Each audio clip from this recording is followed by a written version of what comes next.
You're now watching Colorado State University's student-run campus television, Channel 25, weeknights from 8 to midnight. It was a border war weekend. We've got all the Colorado State versus Wyoming highlights for you. We followed Dale Lair and his squad up to Laramie, Wyoming to see if the Rams could avoid the bottom seed in the conference tournament. And the Cowgirls traveled down to Fort Collins to see if they could put a damper on the Rams senior night and get the conference sweep. Plus, we put the CSU-Wyoming border war on ice. And we'll take a look at a legendary CSU coach. But once the game started, he was not he'd make Bobby Knight look like the Citizen of the Year. CTV Sportsfest starts now. For Monday, March 1st, 2004, you're watching CTV Sportsfest.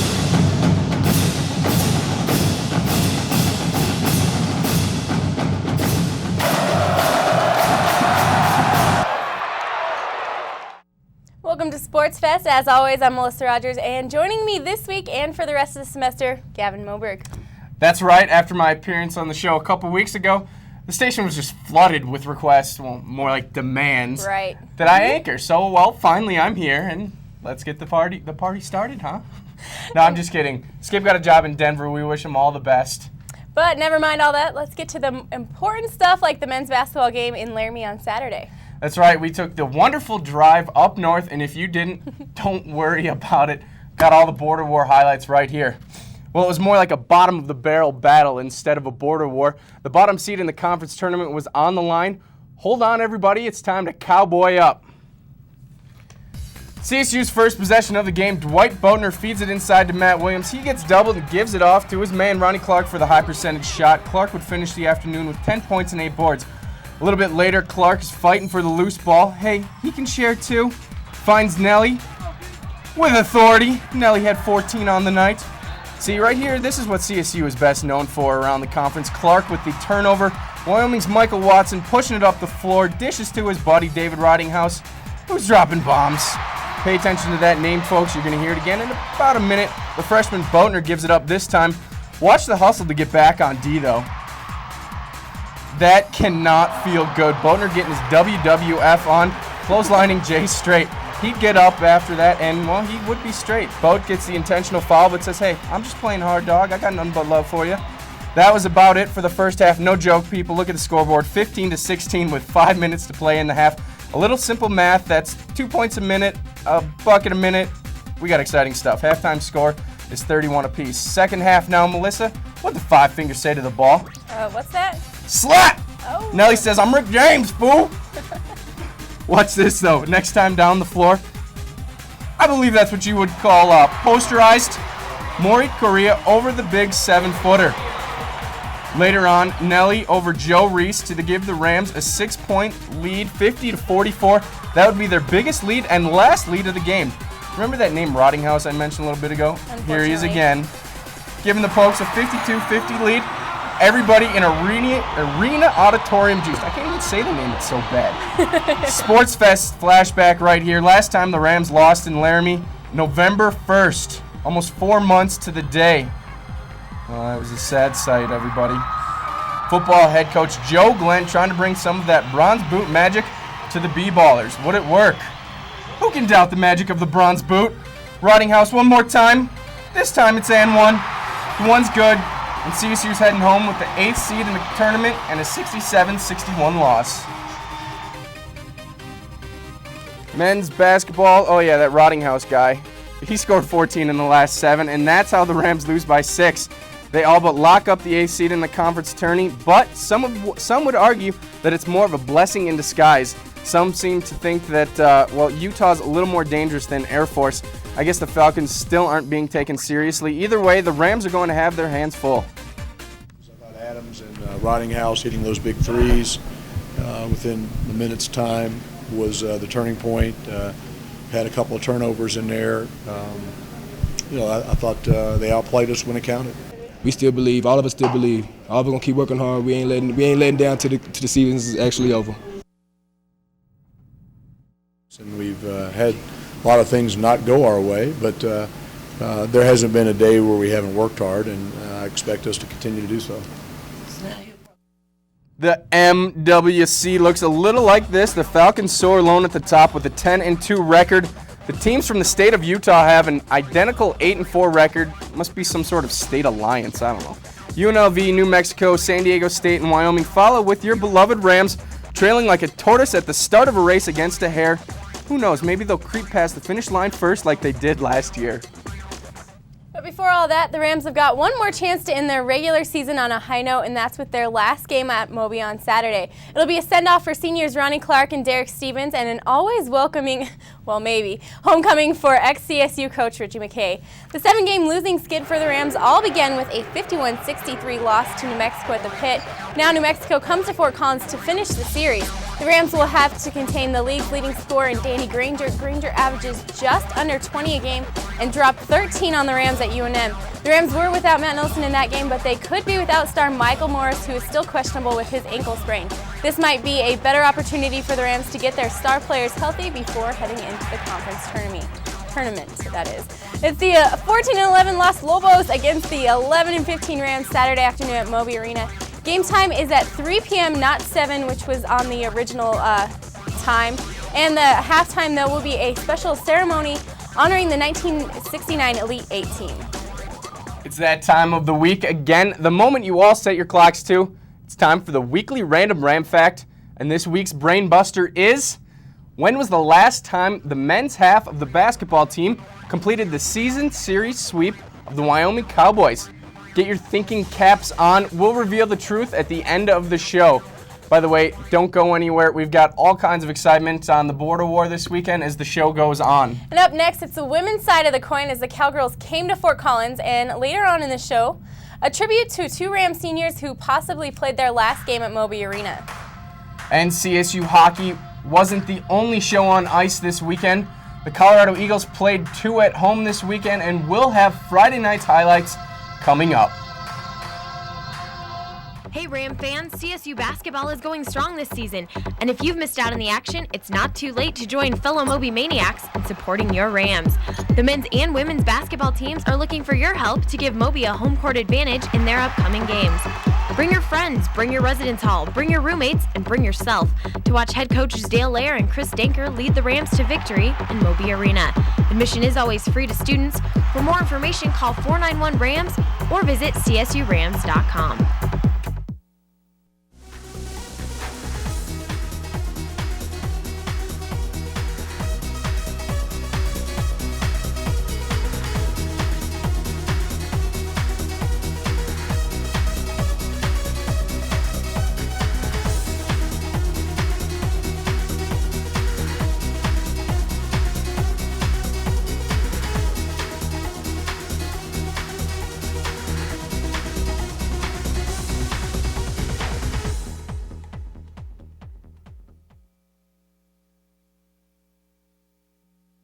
Students making 11,000 bike trips a day. Bicycle safety is important on the CSU campus.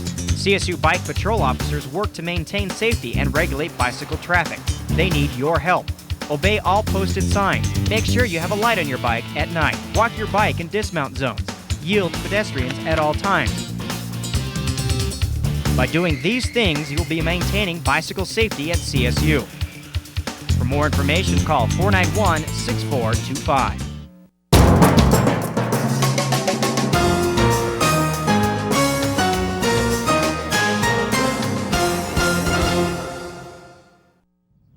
The women's basketball team had one more team left on its revenge tour. You see, the Rams lost to UNLV, San Diego State, and Wyoming on the road in the first half of conference play, and then beat UNLV and SDSU last weekend at home. So it was time to finish what they had started in their regular season home finale against Wyoming. Oh yeah, and there's this border war title to the game as well. What's that all about? I don't know. Let's go to the highlights. 2,400 people on hand to see if CSU could get revenge on the Cowgirls who upset the Rams in Laramie last month. However, it didn't look like that was going to happen at all.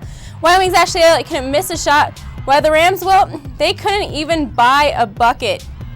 Elliott with her second trait, Cowgirls up by 9. With 12 minutes left in the first half, the Rams still haven't even made a field goal. But look, there's hope. Espinosa on the fast break. Off the rebound, she shoots. She scores. Game on. Ferruccio with the beautiful dish here to LT, Lindsey Thomas, and the Rams down 8-18. LT, huh? LT. But things must get worse for the Rams before they can get better. Brenda Pickup cruising it coast to coast, and all of a sudden Wyoming's up by 17. After what I'm sure was a pleasant 30-second timeout, the Rams finally get something going. And what a more fitting way for then it to be the seniors to lead the comeback on senior night. Futo to Jenkins for 3. She nails it. CSU down by 9 with 1 minute left in the half. Time winding down, and Futo gets a tray of her own. Raindrops! Rams down 6 at the break. To the second 20, where Wyoming wasn't going away quietly, Michelle Lieber with the lay-in and the foul. She'd sink the free throw and have 15 on the night. While the seniors led the way in the first half, the underclassmen led the way in the second. LT again with a bucket, and we're all tied up at 40 with 11 minutes left. Another 2 by Thomas here, and the Rams get their first lead of the night with 6 minutes left in the game. From then all out, though, it was Rams. Jenkins makes it 51-48, and Espinosa puts the icing on the cake. CSU would go on to win by 11, 60-49 the final. Joy Jenkins had a big night for the Rams with 18 points and 6 boards. She was followed by Melissa Dennett, who chipped in 4 points and grabbed 11 rebounds. I mean, I think we are getting better, and we talked earlier in the season about having a young team. When are they going to come along, or will they, and all that kind of stuff. I mean, we have 9 freshmen and sophomores and only 2 seniors. That obviously the seniors mean a lot to us, as evidenced by what they were able to do tonight. But those young kids have a lot of ability, and they're starting to come around. And every game is a learning experience, even this late in the season. Utah is still at number 1 in the conference standings with only 1 loss, followed by New Mexico and UNLV. And with their win over the weekend, CSU jumped ahead of the Cowgirls to sit in 4th place, BYU in 6th, and SDSU and winless Air Force still sit at the bottom of the NWC. If the conference tournament started today, the Rams would be playing Wyoming again. And Gavin, being at the top half of the bracket, that means you get to wear your home jerseys in the tournament. Well, that's good for a couple of reasons. That would mean that Friday wasn't the last time for Hasai and Joy to be wearing their home unis. But you know what? The Rams will finish the season wearing their green jerseys to finish the regular season. And that might be the last time for Joy Jenkins and Hasai to wear their greens, but it stands now their time in Moby Arena has come and gone.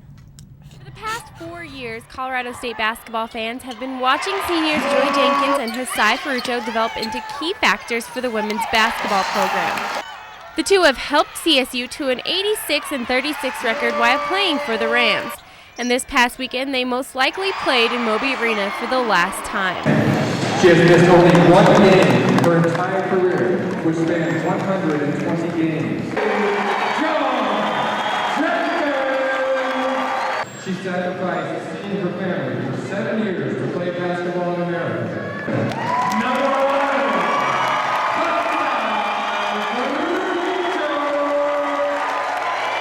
Jenkins will leave Colorado State ranking in the top 20 in scoring and three-point percentage, top 10 in three-pointers made, and in the top 5 in free throw percentage. Futo is approaching the top 5 for the single-season assist record with 135, and will also leave her mark on the record books, ranking in the top 10 in assists and steals, and at the top 15 in free throws made. Not only have Jenkins and Futo gotten along on the court, but off the court as well. Being roommates and best friends for the past 4 years is going to make it even more difficult to say goodbye. When Futo came to CSU, she spoke very little English, and when her freshman roommate Jenkins spoke some Spanish, the two formed an instant bond. Futo is still very thankful that she ever met Jenkins. It's been such a great help. She doesn't even know how much I appreciate her. I came here scared, I never lived with Americans before. I lived with a Colombian family back in Texas, and it was just a total cultural change for me. And my English wasn't the best back then, and she was just there for me for little things. However, the reality that the two will soon have to go their separate ways still hasn't settled in. Right now, seriously, it's not hitting me yet, but I know it will. And just think about it right now, it's so scary because we've been together for 4 years now, And we have such a great friendship more than anything. Off the court, we're just awesome friends, and we help each other as much as we can. And I don't know, it's gonna be hard. Melissa Rogers, CTV Sports.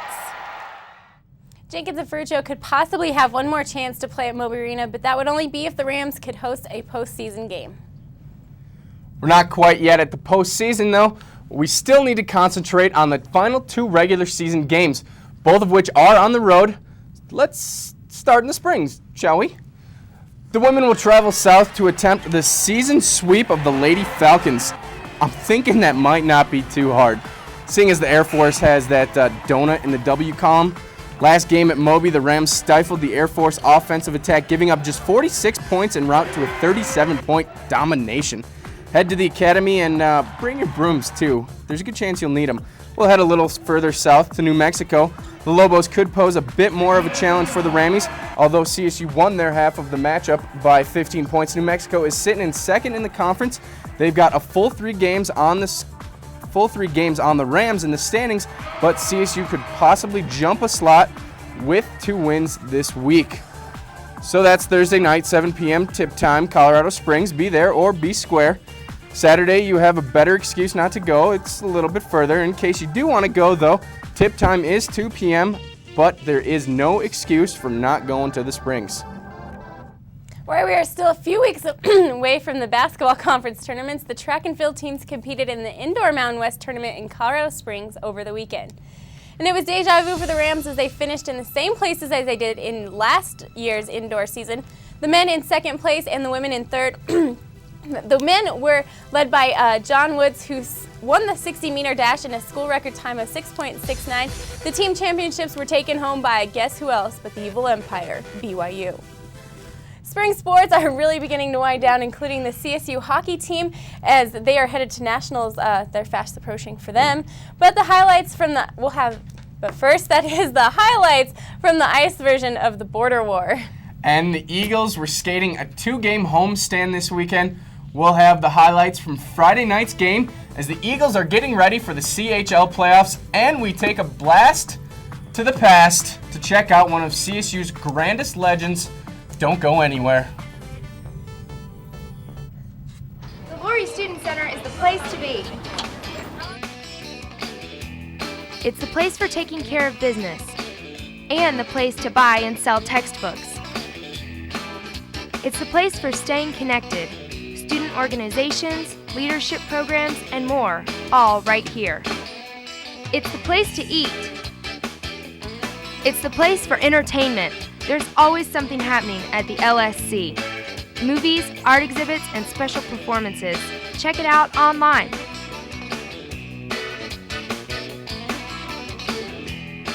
The Lori Student Center is definitely the place to be. Hello, I'm Dexter Yarbrough, Chief of Police of the Colorado State University Police Department. The CSU PD is a full-service law enforcement agency devoted to the welfare of the university community. We work hand-in-hand with our students, faculty, and staff to promote the educational and occupational experiences of all. For further information, feel free to contact us at 491-6425. And also, we're located here on campus in Green Hall. Thank you. Hello everyone and welcome to the Ramblers. All right, ladies and gentlemen, it is Tuesday night. Welcome to the Ramblers. I am Travis Huntington. I'm Tyler Krause. I'm Chris Dittmer.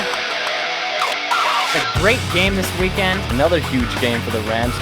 Don't forget to tune in to the Ramblers every Tuesday night from 6 to 8 right here on 90.5 KCSU.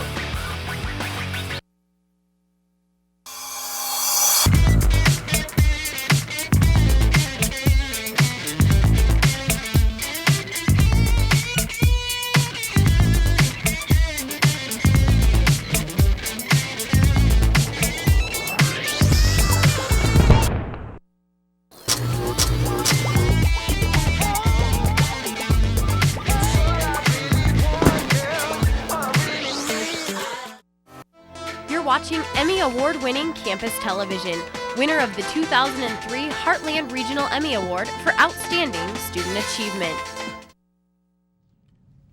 Facing what is considered to be the most challenging football schedule in school history, CSU Athletic Director Mark Driscoll announced last week that he's considering revising a portion of the Rams' non-conference play. As it stands now, CSU opens with CU, then travels to LA to face the defending national champions USC. Then after that comes home for an opener against Minnesota and then Gophers. Back on the road to Miami, Ohio. But the change would push Miami of Ohio game back a couple of years to allow for another game at Hughes, which would be most likely against a Division II opponent. We'll have the latest as the story develops. Gotta love those Division II teams, huh? Weber State, maybe. Friday night, the Wichita Thunder rolled their way into the Bud Center for a tango with the Eagles. A 1-2 Northwest Division matchup. Would the Eagles be able to soar through the storm? Let's find out, huh? Jumping to the end of the first period, that's a top shelf shot served up by Wichita's favorite bartender, Les Harapchik. 10.2 seconds left in the period. The Thunder steal the first period thunder. And guess who was in the house, folks? All you Subway fans. It is Jared. He's signing autographs too. This guy must have been huge, man. I rode the elevator next to him, and he's bigger than me right now. Anyway, a minute and a half into the second, and Greg Pankowitz with the shorty. That's a shorthanded goal in case you don't know. 40 seconds later, we got the same power play, same Eagle penalty kill unit. Look at that, same goal scorer. Thunder goalie Nathan Grobens. He's groaming about something to the refs. Who knows? He's got his panties in a bundle or something. The Eagles would score a third goal in the third period. Game's over. Or is it? Not after one, but two garbage goals. The Thunder tie it up at 3. They get one more, erasing a 2-goal lead in the third to win 4-3.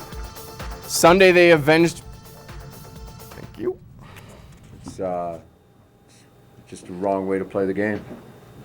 This time of year, it's you know, we can't be having letdowns and breakdowns like that. You know, we got to play solid as a team for 60 minutes. I don't know what to think, really. It's a loss that just hurts. I mean, I take it to heart, and 15, 16 other guys in this room are pretty emotional about it right now. And Can you take anything away from this going and getting close to the playoffs? Yeah, I'm pissed off. That's what you can take away from it. Yeah. How's that? Quote of the day? I believe I was saying something about Sunday before we went into that. Anyway, they avenged their loss Friday night with a 4-2 victory over the New Mexico Scorpions. They dodged the sting of the Scorpions. Greg Pankowitz puts his 2 cents worth in the victory. That's coming in the form of 2 points. The CHL playoffs are fast approaching. But first, the Eagles get the Tulsa Oilers this Wednesday, I should say, 7:05 p.m. from the Bud Center. Well, we've updated you on the basketball side of the border war, but there was another team competing for bragging rights over the weekend, the CSU hockey team.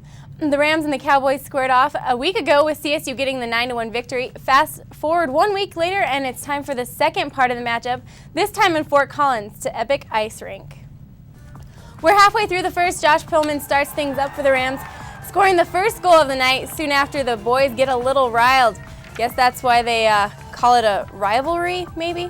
Still 1-0 Rams. This Cowboy goes for a little ride. Compliments of Mike Baker, that is. But then, oops, I don't know how to play hockey, but I'm sure you're supposed to take down the other team. Finally, the Cowboys get a breakaway and a score, tying the game at 1. But there's more where that came from, as minutes later they get another goal and to take the lead. But CSU Sam Kincaid answers, scoring his first of 2 goals, tying the game at 2-2. Into the third, number 5 plows his way to the poor guy, sending him flying to the ice. The Rams would go on to score 2 more goals, winning the second game of the series 4-2. Yay, border war. The thing about it is there are no soft games at the national tournament. Everybody there is going to be talented. They're all good quality teams. We're going to have to play our best, and we're going to have to hope we get a little bit lucky on occasion. But my experience is the harder you work, the more luck you get, and we need to work hard enough to be a lucky team. Just play our game of 3 periods every single game. You know, we've started slow a lot of these last few games, but 3 periods, play them all 3. I think we could do it every game. Well, we're almost done, but coming up we'll give you what you've all been waiting for, the answer to the Random Ram Fact. And sticking with the topic of men's basketball, which is the topic of the Random Ram Fact, right, we'll spotlight the man that helped mold the men's program into what it is today. Stick around. Agent Classifieds, how may I help you?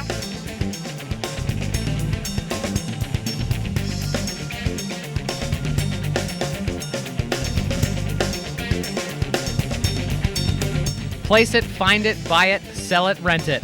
All this and more with the Rocky Mountain Collegiate Classifieds, as low as $4.50 a day. Call 491-1686, 491-1686. Tired of the same old living arrangements? Then check out Rams Point. With more amenities than any of the competition, Rams Point is your one-stop location for a fun college living experience.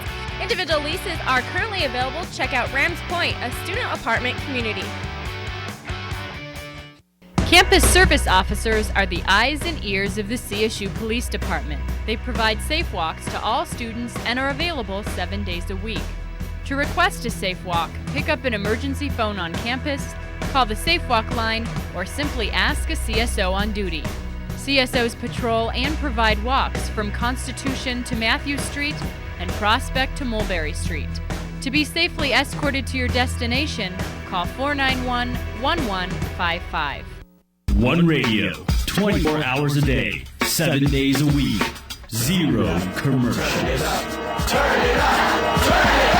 90.5 KCSU. 90.5. This is your student-run radio. It is your student-run radio station. On your FM dial. Run by students, for students. It's 90.5 KCSU.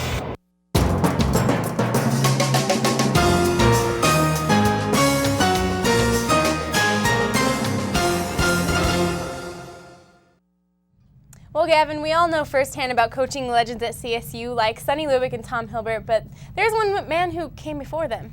Well, there was actually a few more than one guy that came before him, but in particular, this one is arguably the greatest coach in CSU history. Jim Williams coached men's basketball for a quarter of a century at CSU, winning more than 300 games. Yet, as CTV's Zach Borg found out, numbers alone don't define Williams' legacy. He's forever the teacher. His eyes always studying the game he gave his life to. He is 84-year-old Jim Williams, the winningest basketball coach in Colorado State University history. For 25 years, he was the face of Ram basketball, winning more games than any collegiate coach in the state of Colorado. He taught basketball and life, and there was never any doubt in his mind that coaching was his calling. When athletics kept me going, I decided I'd be a coach when I was in the 5th grade. That's pretty young, you know what I mean? The first 11 years of Jim Williams' tenure were spent here at the University Fieldhouse on South College. Now, due to the small size of the Rams' home gym, few teams would want to come into Fort Collins to play them, which meant Williams would have to schedule some of the elite teams in the nation on the road. I had to play on the road because nobody would come here, so you had to pick and choose. But I played good teams, and I went everywhere to play them. Among the elite teams Williams scheduled were UCLA and its famed coach, John Wooden. Against the legendary Wizard of Westwood, Williams and the Rams went 2-2, and losing to CSU was something Wooden didn't take too well. I told John my starters, see, but at that time, you could change your lineup up until game time. So I went over and changed it, and we won. And Johnny ran over and he grabbed me like this. He said, "You tricked me, you tricked me." Like Wooden, the man affectionately dubbed JJ was also a fiery competitor. With Jim, the thing that was great about him before the game started, you know, he's always friendly and outgoing and really a nice guy. And then the game started, and it was like, is this the same guy that, you know, that was halfway civilized before when you were talking? It was sort of the Dr. Jekyll and Mr. Hyde kind of thing. But I think that points out his competitiveness. But once the game started, he was not he'd make Bobby Knight look like the Citizen of the Year. There was more to Williams than basketball. He served as the school's athletic director from 1964 through 1968, during which time Hughes Stadium and Moby Arena opened. All told, Williams won a total of 352 games between 1954 and 1980, guiding the Rams to the NCAA tournament 4 times. He never had the personnel a lot of people had, but he always competed. They won him many games. He's one of the finest coaches I've ever known, and it's a privilege to have been his friend. He's just one of the kindest, greatest gentlemen I've ever known. He's been a wonderful mentor for me. It's fantastic that he still comes to the games in his mid-80s. You know, Coach Williams built basketball at Colorado State University, and it's so great that even as he's gotten older, he's still able to be part of the program. Yet more than the games he won, or the arena his efforts helped build. Jim Williams' legacy rests in the lives that he touched for over half a century. And as long as basketball is played at Colorado State University, that will be his greatest gift. Here's a man that gave his whole life to be an influence on the young people, and I think that they're still doing some of the things that Coach Williams taught them, like teamwork, paying the price for others to be successful, having integrity and being honest. Well, I'd like to have include, when they judge me, my graduation rate, my conduct of my players. That's about the most thing, because the other thing is just a statistic. It's self-satisfaction, and that you're teaching and you're accomplishing something. Zach Borg, CTV Sports. Thanks to the CSU video department for some of that footage in that package there, and Zach, great job. Williams still lives in Fort Collins today, and he will be on hand for the special halftime ceremonies this week against New Mexico. Watch Sportsfest next week for part 2 of our Jim Williams feature. We'll look back at the 1969 Rams, Williams' greatest team.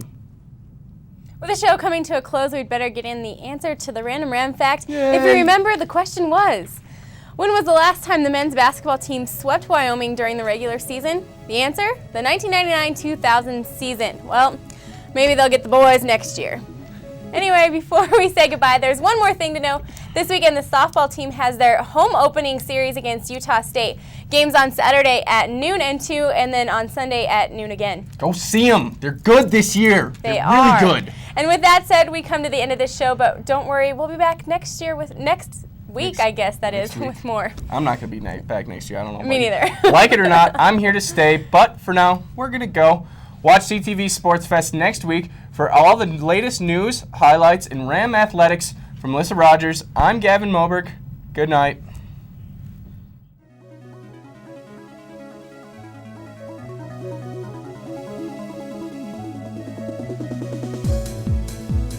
For news, sports, and entertainment, you're watching Campus Television, Channel 25, weeknights from 8 to midnight.